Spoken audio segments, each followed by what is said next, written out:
मंगल भवन अमंगल हारी, तबौ से दशरथ अजर बिहारी।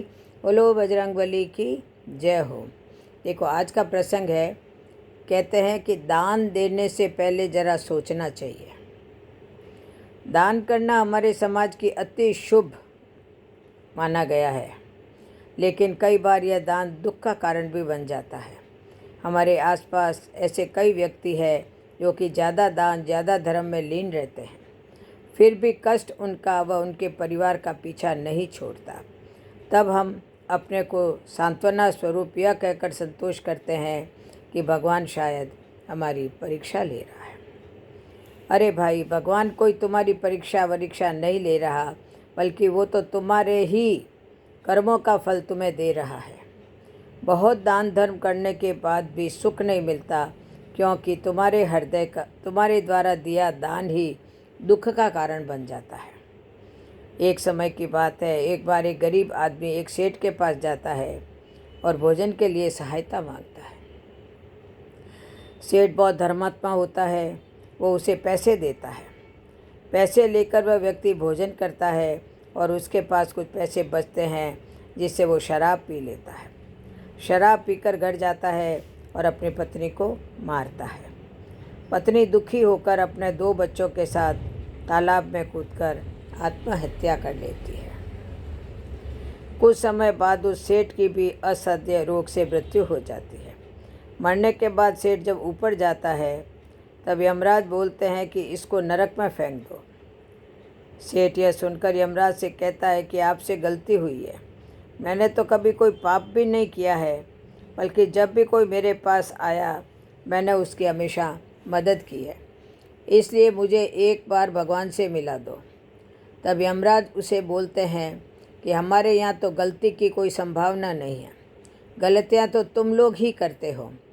पर सेठ के बहुत करने पर यमराज उसे भगवान के समय ले जाते हैं। भगवान के सामने जाकर सेठ बोलता है, प्रभु मैंने तो कोई पाप किया ही नहीं, तो मुझे नरक क्यों दिया जा रहा है। तब भगवान उसे उस गरीब व्यक्ति को पैसे देने वाली बात बताते हैं कि उस व्यक्ति की पत्नी और 2 बच्चों की जीव हत्या का कारण तू है।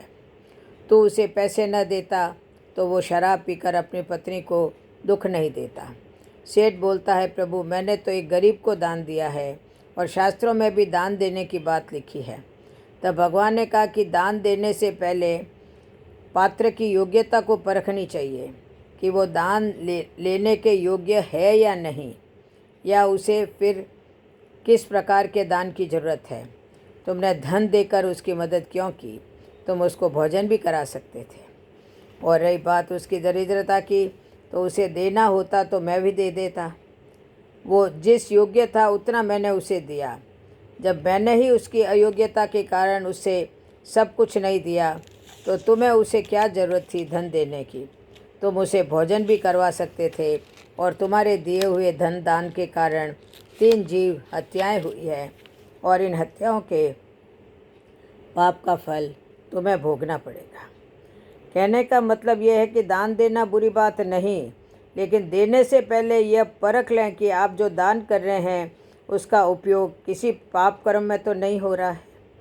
आप देखें कि आपका दान किसी का भला कर सार्थक हो भी रहा है या नहीं।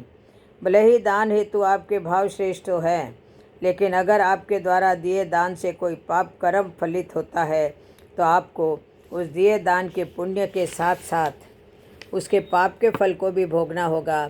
अगर आपके दान से कोई बुरा कर्म फलित करता है, तो उसके साथ कर्म का भागीदार आपको भी बनना पड़ेगा, क्योंकि इस कर्म को फलित करने के लिए पानी सींचने का काम तो आप ही ने किया है।